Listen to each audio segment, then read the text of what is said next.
آج تک تو مولوی خودکشی کو حرام کہتے رہے اور بولتے رہے کہ ڈپریشن میں بھی کوئی خودکشی کرتا ہے تو حرام ہے، بلکہ خودکشی ہوتی ہی ڈپریشن میں ہے نا، خوشی میں تھوڑی کوئی اپنے آپ کو مارتا ہے، ٹینشنوں میں ہی مارتے ہیں لوگ اپنے آپ کو.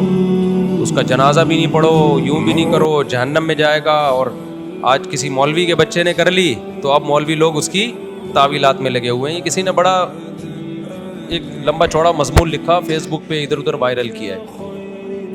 جب کسی کو کسی سے ذاتی بغض ہوتا ہے نا، خوب سمجھ لیں، تو وہ پھر دلائل کی دنیا میں نہیں دیکھتا کہ دلیل کی دنیا میں ٹھیک کیا ہے اور غلط کیا ہے، اس کو اپنا ذاتی بغض نکالنا ہے. تو جب کسی کو کسی سے بغض ہوتا ہے نا، تو دلیل کی دنیا میں چاہے وہ زیرو ہو، اس نے کہیں نہ کہیں سے تانے بانے نکال کے اس کو بدنام کرنا ہے. تو مولانا طارق مل صاحب کا بیٹا جو تھا، اس نے ڈپریشن میں اپنے آپ کو نہیں مارا. یہ میں جب فرض کر رہا ہوں کہ جب ہم یہ مان لیں کہ اس نے اپنے آپ کو مارا ہے، ابھی جو نئی خبر پہنچی ہے بڑی مستند ذریعے سے، وہ کیا ہے وہ میں بعد میں بتاتا ہوں آپ کو. ہم یہ فرض کر لیتے ہیں اس نے اپنے آپ کو مارا ہے، تو بھائی اس بندے کا علاج چل رہا ہے، الیکٹرک جھٹکے لگ رہے ہیں اس کو. اس سے بڑی کیا علامت ہوگی کہ وہ دماغی توازن اس کا ٹھیک نہیں تھا؟ اس سے بڑی کیا علامت ہوگی؟ اور کیا چاہیے؟ آپ جاؤ ڈاکٹروں سے تحقیق کر لو جو الیکٹرک شارٹس لگا رہے تھے. اگر آپ کو یقین نہیں آتا، آپ یہ رپورٹ پیش کرتے نا، میں تو ڈاکٹروں سے ملا ہوں، وہ کہہ رہے ہیں نہیں کوئی الیکٹرک شارٹ نہیں لگا رہے تھے. یہ جس ڈاکٹر کا نام لے رہے ہیں وہ ایسا بیان نہیں دے رہا. آپ نے بس بیٹھے بیٹھے ایک مضمون چھاپ دیا.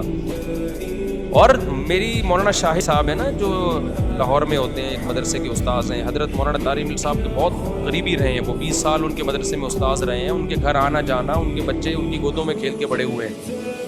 مولانا شاہد آپ سے میری براہ راست بات ہوئی. اچھا تو 11 سال سے ایب نارمل تھا، 11 سال کی عمر میں ایب نارمل تھا. یہ 11 سال سے نہیں، یعنی جب یہ 11 سال کا تھا، کہتے ہیں ہم تو یعنی ہماری تو گودوں میں پلا ہے نا ایک بچہ. اس کو ٹیچر سے میں نے بات کی ہے ڈائریکٹ، وہ کہہ رہے ہیں یہ بچہ اس وقت سے ایب نارمل ہے. تو یہ ایب نارمل تھا، ذہنی اس کا وہ ٹھیک نہیں تھا. اچھا بعض لوگ یہ کہہ رہے ہیں کہ فلاں نے تو کہا کہ یہ بہت ذہین تھا،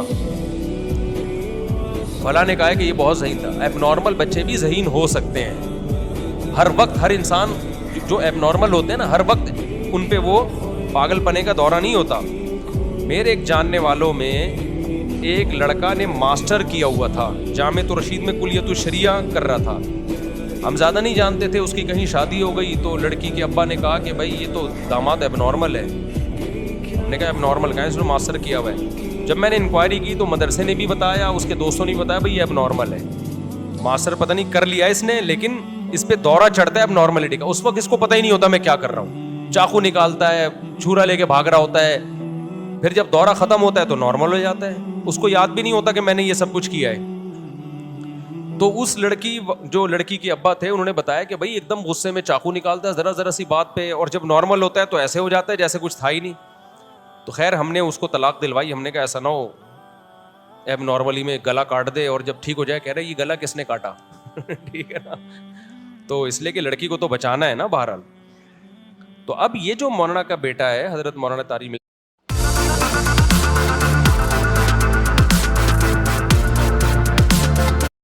حضرت مولانا طارق مل صاحب کا، اس کا بھی یہی مسئلہ تھا. یہ ان کے ٹیچر نے مجھے بتایا، اس بچے کے ٹیچر نے، جو ان کے گھر آنا جانا، ان کے جیسے فیملی والے تعلقات ہوتے ہیں نا، جو سلام دعا ہوتی ہے، 20 سال ان کے مدرسے میں پڑھا ہے. انہوں نے کہا تو بچے میری گودوں میں پلے ہیں. تو یہ بچہ بچپن سے ہی ایب نارمل تھا اور اس کو تھا یعنی بجلی کے جھٹکے دیے جاتے تھے. تو اگر اس نے خود بھی اپنے آپ کو مار لیا ہے نا، تو پھر بھی یہ اس خودکشی میں نہیں ہے. یہ وہ خودکشی ہے جو دماغ کام نہیں کر رہا ہوتا انسان کا. اس میں اپنے آپ کو بھی مار سکتا ہے، دوسرے کو بھی مار سکتا ہے. دوسرے کو مارے گا تو قصاص نہیں ہے کہ دماغ ہی نہیں ہے اس کا نا، دماغ ہی کام نہیں کر رہا. پاگلوں سے جو ایب نارمل ہوتے ہیں ان سے تھوڑی قصاص لیا جاتا ہے. تو لوگ اس طرح کی باتیں کر رہے ہیں بھائی اب نارمل تھا تو اتنا نیک کہاں سے آ گیا. تو جب وہ اس پہ دورہ نہیں چڑھتا تو نیک ہوتا ہے. ایک بات تو یہ. دوسری بات یہ کہ میں نے جو بھی بیان دیا تھا نا کہ اس نے جو گولی اپنے آپ کو ماری ہے وہ اس وقت دماغی توازن اس کا ٹھیک نہیں تھا. یہ بیان بھی غلط تھا، غلط فہمی پر مبنی تھا. کیونکہ میں نے مولانا یوسف جمیل جو مولانا طارق مل صاحب کے بیٹے ہیں ان کی بات سنی تھی. انہوں نے کہا کہ اس نے اپنے آپ کو گولی ماری ہے. تو ظاہر ہے بیٹے سے زیادہ تو کوئی نہیں جانتا، بھائی سے زیادہ تو کوئی نہیں. اس بیس پہ میں نے وہ بیان ریکارڈ کروایا تھا. لیکن بعد میں پتہ چلا کہ اس نے اپنے آپ کو گولی ماری نہیں ہے، گولی چل گئی ہے اس سے غلطی سے. وہ یہ سمجھ رہا تھا کہ چیمبر میں گولی نہیں ہے, سمجھ رہے ہیں, وہ یہ سمجھ رہا تھا چیمبر میں گولی نہیں ہے. اس پہ مولانا شاہد صاحب کی آڈیو بھی میں ہو سکتا ہے نیٹ پہ اپلوڈ کر دوں. وہ یہ سمجھ رہا تھا کہ چیمبر میں گولی نہیں ہے. جم میں ایکسرسائز کر رہا ہے, گارڈ سے اس نے ویسے ہی ٹیسٹ کرنے کے لیے بندوق لی ہے, گارڈ نے میگزین نکال دیا تو وہ سمجھا کہ چیمبر میں گولی نہیں ہے, تو کھیل کھیل میں اس نے ٹریگر چلائے اور اس کے سینے سے آر پار ہو گئی. اگر کوئی خودکشی کرتا ہے تو کبھی بھی سینے پہ نہیں مارتا, وہ ہمیشہ کنپٹی پہ مارتا ہے. تو یہ غلطی سے فائر ہوا ہے, اور یہ فائر میں نے بہت دیکھے ہیں, بہت دیکھے اپنی آنکھوں سے. ایک بندہ میرے سامنے رائفل کو صاف کر رہا تھا, یہ جب ہمارے گارڈ آئے نا, اسلحہ ان کے پاس آیا تو ان کو میں نے بٹھایا, میں نے کہا میں نے اپنی زندگی میں اپنے ہی اسلحے سے لوگوں کو مرتے ہوئے بہت دیکھا ہے, لہذا ہر وقت اس کا خیال کرنا ہے کہ چیمبر میں گولی نہ ہو. اب میں آپ کو واقعات سناتا ہوں, یہ بہت واقعات ہوئے ہیں اور ہوتے رہتے ہیں. جن کے گھروں میں اسلحہ ہے ان کے گھروں میں ایسے واقعات ہوتے ہیں.